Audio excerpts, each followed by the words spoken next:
Yang menyampaikan itu seakan-akan menindas dengan agama. Nah. Itu nanti musyrik, itu nanti musyrik. Kita itu seakan-akan dijajah oleh agama, padahal agama kan tujuannya bukan untuk seperti itu. Betul. Sayang sekali agama disalahgunakan untuk menindas apa budaya-budaya atau pemikiran-pemikiran yang ada di tanah Jawa ini. Akhirnya jadi kerdil. Apakah Allah tuh pernah masuk ke Ka'bah? Enggak pernah. Hanya di situ gitu. Rumahnya kan bukan di situ, itu hanya simbol. Iya. Bukan rumahnya sesungguhnya itu, bukan, itu hanya simbol. Ratu Bilqis. Yang mana Ratu Bilqis tersebut pernah dinikahi oleh Nabi Sulaiman. Iya. Kenapa Simbah mengatakan seperti itu?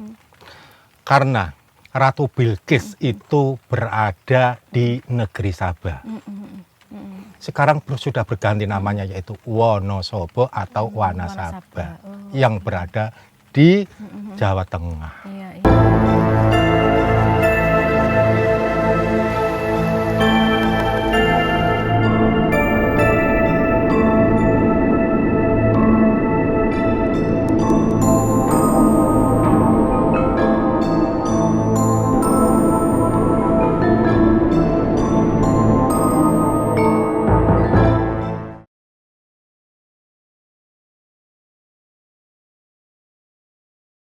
Rahayu Mbak Sohib. Rahayu Mbak Damadov. Gimana kabarnya? Lama nggak pernah ketemu. Ya beginilah seperti Mbak Dama yang lihat ya. Kayaknya sehat ya. Alhamdulillah sehat selalu. Seneng dengernya. Iya. Mbah, ini kemarin kan ya, beberapa waktu lalu saya kan baru bedah buku saya itu. Kan itu apa namanya, ada pembahasan tentang Ratu Pantai Selatan secara nggak langsung gitu kan ya. Dari pembaca menanyakan itu sampailah pada Ratu Pantai Selatan. Nah, mereka banyak kan bertanya gini, Ratu Pantai Selatan itu sama nggak sih sama Nyi Roro Kidul yang selama ini ada seolah-olah menjadi legenda gitu loh Mbak. Kan kadang ada mereka melihat ada orang bawa sesaji gitu kan, sajen ke laut. Nah itu mereka bingung, ini buat siapa sih mereka ini? Ini buat Nyi Roro Kidul atau buat Ratu Kidul itu? Itu gimana Mbah? Mohon penjelasannya. Ya itu kan tergantung bagaimana niatnya ya. Mau sesaji itu buat Nyi Roro Kidul atau Ratu Kidul ya. Tergantung bagaimana orang tersebut punya niatan. Iya. Jadi apa namanya, nggak serta-merta oh ini buat apa namanya Kanjeng Ratu Kidul, oh ini buat Nyi Roro Kidul. Nanti mereka kadang bingung yang mana sih sebenarnya tuh dua orang itu, mereka ini dua sosok atau satu orang sosok deh sebenarnya Mbak. Mohon dijelaskan biar nanti kalaupun ada pertanyaan seperti apa biar saya juga oh ini ada sumber yang bisa dipercaya. Ya memang saya sendiri sering mendengar bahwa itu adalah dua sosok ya. Ya saya juga tidak akan mengganggu mereka yang berpandangan seperti itu. Tapi pandangan Simbah itu kan bisa juga berbeda. Kalau pandangan Simbah mereka itu beda sosok ya. Satu Ratu Pantai Selatan atau Ibu Ratu ya. Yang satu lagi Nyi Roro Kidul ya. Wilayahnya juga jauh berbeda. Oh gitu. Iya. Oh, bedanya di mananya Mbah? Kalau Ratu Pantai Selatan itu dari ujung sampai ujung. Ujung sebelah? Ujung Jawa sampai ujung Jawa sana. Oh, oke. Ya. Beda lagi dengan Nyi Roro Kidul, itu berpusat di Jawa Tengah khususnya ya. Oh, hanya lurusannya Jawa Tengah, itu yang Nyi Roro Kidulnya situ. Iya. Oh, makanya kadang orang Pantai Selatan yang ada Nyi Roro Kidulnya itu, kadang orang searah pantai-pantai itu aja ya. Betul. Tapi yang di Jawa Timur sama di Jawa Barat kayaknya nggak melulu yang itu ya. Enggak, oh, beda lagi sosoknya. Oh, oke, iya. Terus kalau yang misalnya kan dulu ada cerita katanya kalau orang Semedi di Pantai Selatan atau di tempat-tempat tertentu yang sekiranya ada hubungannya dengan Pantai Selatan suka dapat oleh-oleh gitu katanya kan. Oleh-oleh dan misalnya ada yang berupa batu atau apa itu gimana itu Mbak, itu pandangannya Mbah gimana mengenai hal itu? Itu sih sah-sah saja. Jika ada seseorang yang menemukan entah itu apa bentuknya ya, itu sah-sah saja. Karena memang di tanah Jawa ini penuh dengan kisah-kisah mistis ya, atau misteri kan begitu. Iya, betul. Cuman buat Simbah terus terang aja ya, terutama itu menggali apa yang ada di dalamnya, yaitu isi. Beda lagi ya kalau Simbah ya. Jadi bukan berarti Simbah itu menyalahkan yang seperti yang tadi Mbak Dharma itu tanyakan tadi ya. Iya. Terus ada lagi, saya sekedar mengumpulkan ini ya Mbah ya, jadi biar saya dapat pencerahan. Ya, konon kan raja-raja Jawa, termasuk presiden pertama kita Bung Karno itu menikah dengan ini yang Nyi Roro Kidul apa Ratu Kidulnya ini? Ratu Kidul. Oh, Ratu Kidulnya. Menikah secara harfiah menikah atau secara filosofis? Pertanyaannya agak gimana ya Mbah ya? Soalnya ya biar gamblang gitu loh Mbah. Jadi begini ya. Kadang kisah-kisah yang ada di tanah Jawa itu orang kita sendiri tidak mempercayai, bahkan itu dianggap tahayul. Nah. Tapi yang anehnya, ketika kisah-kisah mistis tersebut yang berkaitan dengan roh halus, itu kan menurut pandangan orang kan itu istilahnya roh halus atau bisa dikatakan jin atau apalah ya, atau siluman lah atau apa. Tapi kalau datang dari luar Jawa atau luar negeri, ya itu kok orang kita sendiri ya yang seharusnya lebih percaya pada tanah air kita sendiri kisah-kisahnya. Tapi kenapa kok harus selalu percayanya yang dari luar? Yang dari luar. Kalau dari tanah airnya sendiri dianggap itu musyrik atau sesat. Itu kenapa tuh ya kayak gitu ya? Itu kok miris dengernya juga ya. Iya loh, kadang kan kita yang punya rumah sendiri di sini, tapi kok kita malahan ya seakan-akan membolehkan sesuatu yang dari luar, malah jadi di sini jadi mereka lebih percaya daripada yang lenggah di sini gitu loh. Sebenarnya sih nggak masalah Pak Au percaya tentang itu, tentang yang dari luar. Tapi Mbok iyo, apakah tidak boleh negeri kita tercinta ini, terkhusus kita orang Jawa, ada kisah-kisah yang seperti itu? Sama saja, ya kan? Ya ini akibat dari dogma-dogma atau doktrin-doktrin agama yang seakan-akan menakuti. Mereka yang menyampaikan itu seakan-akan menindas dengan agama. Itu nanti musyrik, itu nanti musyrik. Kita itu seakan-akan dijajah oleh agama, padahal agama kan tujuannya bukan untuk seperti itu. Betul. Sayang sekali agama disalahgunakan untuk menindas. Ada kepentingan tertentu ya. Ada kepentingan tertentu untuk menindas budaya-budaya atau pemikiran-pemikiran yang ada di tanah Jawa ini. Akhirnya jadi kerdil. Iya. Orang mau belajar juga jadi takut. Jadi takut apa? Takut musyrik, takut sesat lah atau apa. Betul. Mau menanyakan juga lihat kanan kiri dulu, ini pantas enggak ditanyakan gitu kan. Iya benar kayak gitu. Makanya kadang wah gimana nyari ininya yang ini gitu kan. Ya makanya alhamdulillah ketemu sama Mbah Sohib di sini yang alhamdulillah ya bisa dimintain keterangan. Iya.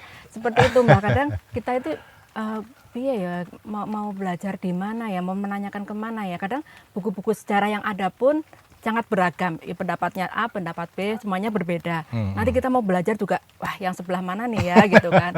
Itu untuk sekedar menanyakan kita seakan-akan takut. Ya takut dianggap musyrik atau syirik atau seperti apa. Padahal orang-orang zaman Simbah dulu kan pernah ada cerita misalnya, zaman Simbah dulu gitu kan. Kayak misalnya lihat kereta kencana di melayang di udara itu udah hal biasa, tapi kalau sekarang diceritakan kan sesuatu yang nggak mungkin gitu kan ya. Tapi ketika suatu cerita itu datang dari luar, ibaratnya gambaran kereta yang seperti apa, mereka percaya. Nah itulah kan miris kayak gitu ya Mbak ya. Iya, sangat disayangkan sekali, ya kan. Nah, Simbah punya cerita sedikit. Nggih, gimana tuh Mbak? Saya cerita ya. Nggih. Ini hanya menurut pandangan Simbah. Sebenarnya itu Ratu Pantai Selatan adalah dulunya itu Ratu Bilqis. Yang mana Ratu Bilqis tersebut pernah dinikahi oleh Nabi Sulaiman. Iya. Kenapa Simbah mengatakan seperti itu? Karena Ratu Bilqis itu berada di negeri Sabah. Itu di dalam ajaran, bahkan di Al-Quran juga ada. Di negeri Sabah. Nah, yang sekarang negeri Sabah tersebut apa sih? Sekarang sudah berganti namanya, yaitu Wonosobo atau Wanasaba, yang berada di Jawa Tengah. Oh, makanya di sana banyak candi juga ya Mbak, peninggalan-peninggalannya nggak mengherankan juga ya. Betul. Konon katanya malah ada seseorang, Simbah sendiri lupa ya namanya siapa, seorang tokoh agama yang meneliti tentang peninggalan Borobudur.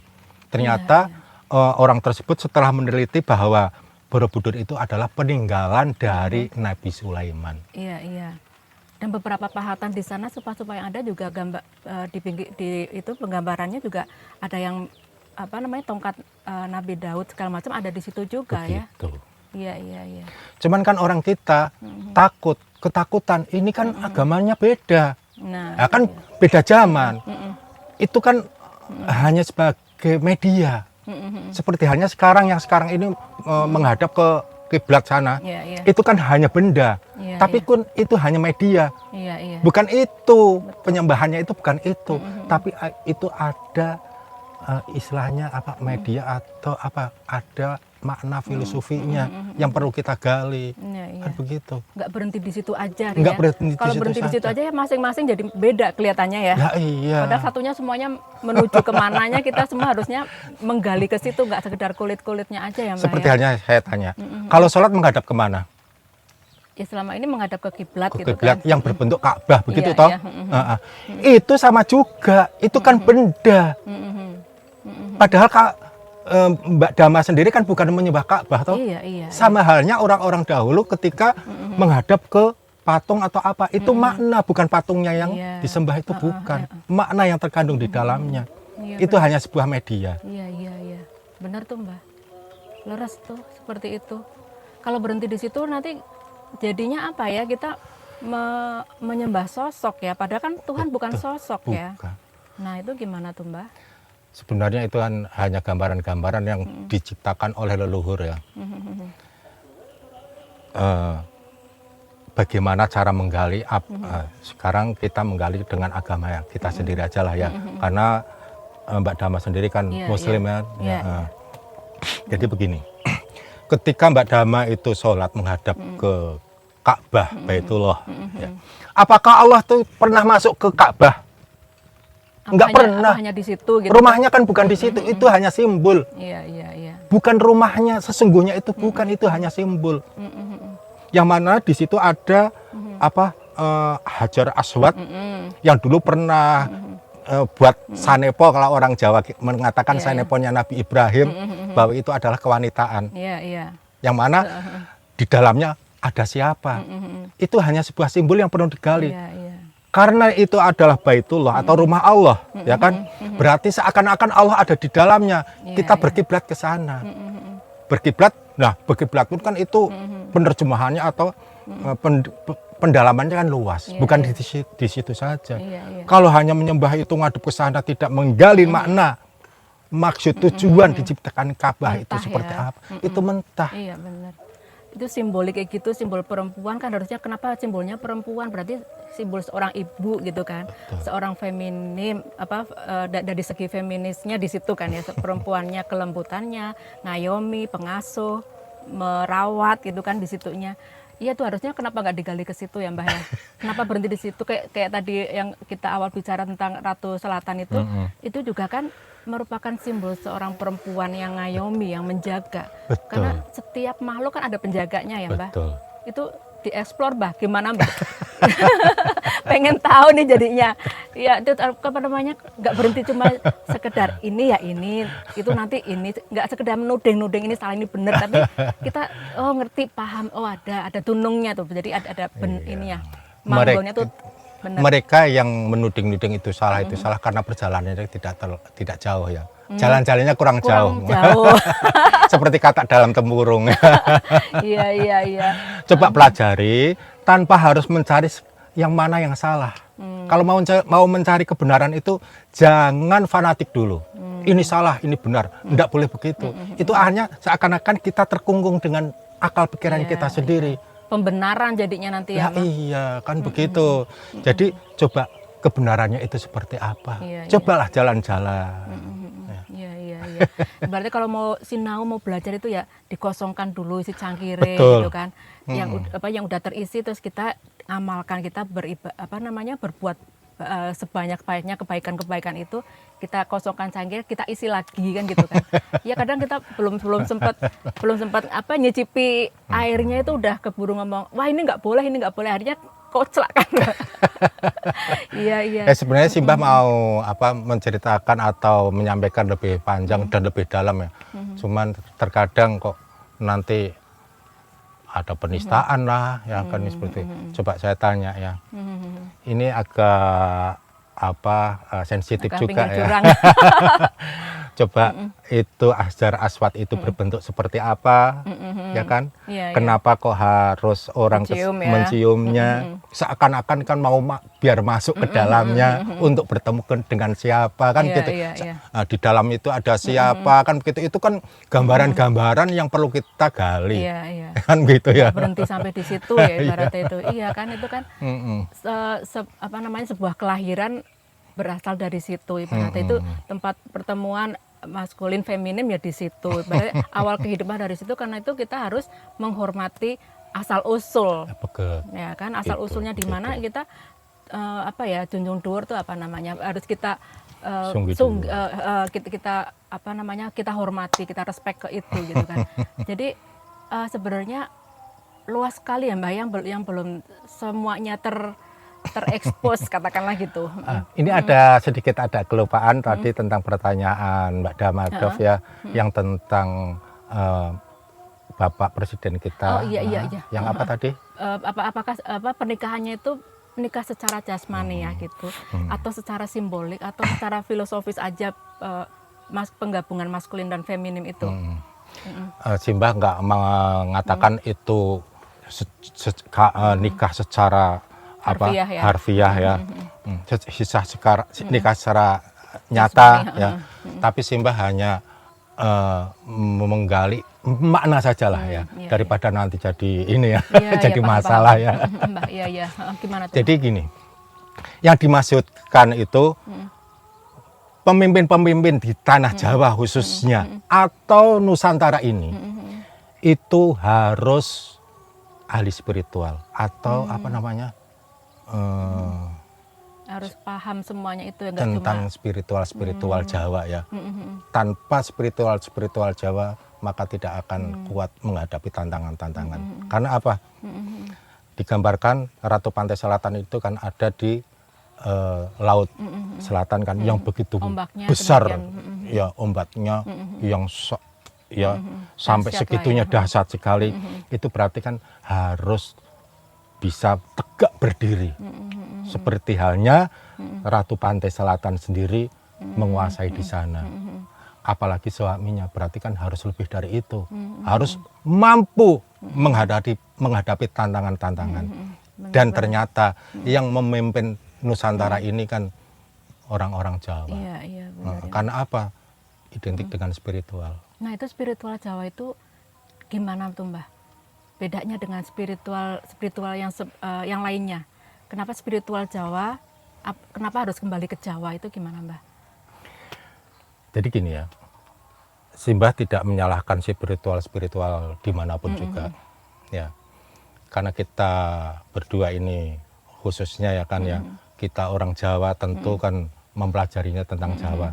Dan kebetulan penduduk di seluruh Nusantara itu kan kebanyakan berada di tanah Jawa, kan begitu. Dan waktu itu proklamasi juga ada di tanah Jawa. Kerajaan zaman dahulu kala juga yang terbanyak lah, yang menonjol di kisah-kisah juga di tanah Jawa. Tentu itu ada hubungannya dengan spiritual Jawa. Ya bukan berarti spiritual Jawa itu lebih tinggi nilainya dari spiritual lainnya kan begitu ya. Iya, gitu. Soalnya dari Jawa itu sendiri kan artinya kan dunung atau memahami, mengerti gitu ya. Betul. Jadi ibaratnya kadang apa yang orang Jawa aja yang namanya Jawa, atau orang yang udah dunung itu bisa dinamakan Jawa, itu gimana Mbah? Menurut pendapat Mbah? Jawa itu ada banyak sih ya. itu Jawa nih, hanya memakai pakaiannya Jawa. Nah, itu. Ya, tapi adat istiadat, sikap, tindak tanduk, adabnya bukan orang Jawa, kan begitu ya. Iya, iya, iya. Jadi intinya itu adab ya, terutama itu di adabnya ya. Iya, ada tata kromonya, ada tata kromo, unggah-ungguhnya, kan begitu ya, yang begitu halus, lembut, kan begitu ya. Iya, soalnya kalau sekarang orang ngomongin adabnya orang Jawa atau tata krama itu ada yang mengatakan, oh udah ketinggalan zaman, udah ribet, udah inilah, pokoknya udah nggak up to date gitu kan. Itu kan padahal setiap langkah, jangankan untuk memulai langkah, sebelum memulai langkah kan ada tata caranya ya Mbak ya. Itu gimana menurut pandang Mbak? Lah itu, yang dengan lembutnya begitu aja sudah bisa digoncang dari pendatang ya, yang akhirnya ikut-ikutan dari pendatang, akhirnya ikut beringas, gitu, ikut-ikutan beringas ya. Itu bukan ada Jawa sebenarnya yang beringas-beringas seperti itu. Saya Simbah tidak mau menyebutkan sosok seseorangnya ya.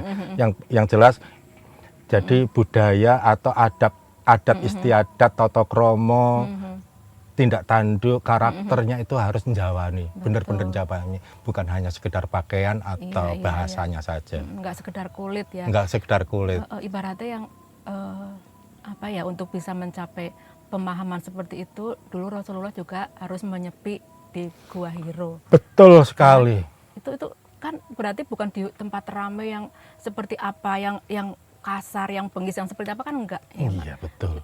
Itu gimana tuh Mbah? Kan benar-benar harus menyepi untuk menggali sesuatu yang ada di dalam diri untuk paham. Kan siapa mengenal dirinya mengenal Tuhannya. Betul sekali. Itu Mbah di ini Mbah. Biar saya dapat dapat pemahaman. Jadi awal kisah dari agama itu kan karena dari seseorang yang menyepi ya. Menyepi lalu menemukan jati dirinya. Lalu dia ternyata setelah menemukan jati dirinya mengenal Tuhannya dan menemukan di mana sih Tuhan sebenarnya. Lalu kemudian mereka memberitahu pada anak cucu, kerabat dan lain-lain sebagainya untuk disebarluaskan. Awal-awalnya kan seperti itu. Apakah hal seperti itu tidak mungkin orang Jawa memiliki seorang tokoh yang mampu untuk mencari diri seperti beliau? Betul. Nggak menutup kemungkinan banyak hal ya Mbah. Banyak sekali. Kayak sekarang Borobudur yang itu tadi. Nggak menutup kemungkinan juga nggak sih? Atau nggak tahu, ini mungkin terlalu jauh ya Mbah, yang tentang Siti Hajar.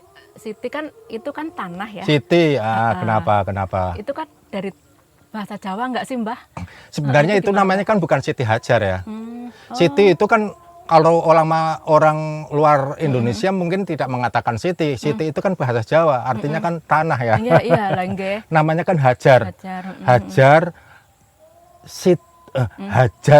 Hajar itu istrinya Nabi Ibrahim, yang mana dia itu pekat hitam, ya. Berarti kayak batu yang warna hitam itu jadinya simbolnya. Namanya kan Siti Hajar. Berarti kan Hajar Aswad. Hajar itu batu, Aswad itu hitam. Digambarkan. Iya. Seperti itu. Ya, Hajar Aswad itu digambarkan, itu simbolis untuk mencari tahu bagaimana sih maksudnya Nabi Ibrahim itu. Kan begitu. Tidak hanya sekedar mencium lalu mengelus-ngelus Ka'bahnya histeris sampai segitunya. Untuk apa kalau tidak menemukan makna dan makna sesungguhnya? Nah, itu. Seperti nanti akibatnya apa? Bagaikan air tetes di atas daun talas. Nggak ini ya. Nggak ada bekasnya. Betul. Iya. Capek. Oleng malah jadinya nanti. Iya. Terus itu tadi Mbah yang Kanjeng Ratu Kidul itu kan menjaga Jawa pada umumnya gitu kan. Itu secara ini kan mengayomi seperti itu. Nah, kita penghormatannya seperti apa? Bukan untuk menyembah ya, tapi untuk menghormati itu seperti apa Mbah? Untuk menghormati sebenarnya tidak harus datang ke sana sih ya. Simbah sendiri kan bisa dikatakan baru sekali datang ke sana. Untuk menghormati dimanapun juga kan bisa, kan begitu. Karena ini ruang dan waktu ya? Nggak terikat dengan ruang dan waktu. Bahkan sosok tersebut sekarang ada. Menjadi manusia seperti manusia biasa.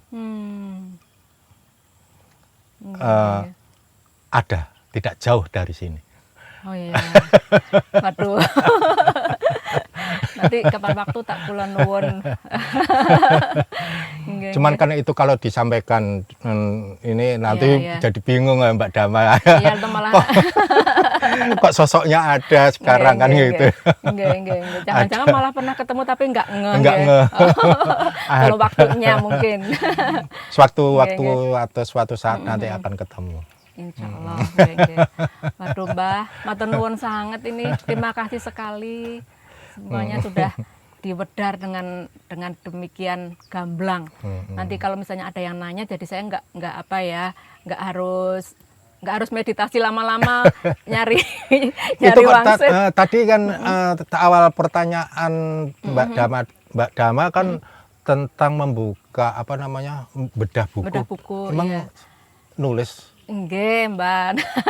Ceritanya gitu, dapat dawuh nulis, ya udah saya nulis gitu. Novel apa? Enggak, novel. Yang pangestunya aja. Ya. Ayo teruskan berkarya amin, ya. Amin, amin. Yang penting satu, dengan niat yang tulus. Insya Allah. Agar bisa bermanfaat. Bukan hanya untuk Mbak Dama saja, tapi untuk amin, Allahumma amin. Yang lebih luas ya. Terima kasih. Matur nuwun sangat Mbah, makasih sekali. Ya, sama-sama. Simbah juga terima kasih sekali nggak ada. Waduh, sampun. Karena ini kan ketemu di jalan ya. Saya melanjutkan perjalanan lagi, dan ditunggu teman-teman di bawah sana. Terima kasih sekali. Ya, lain waktu nanti bisa ketemu lagi sama Simbah ya. Terima kasih sekali Mbah. Sama-sama. Rahayu. Rahayu.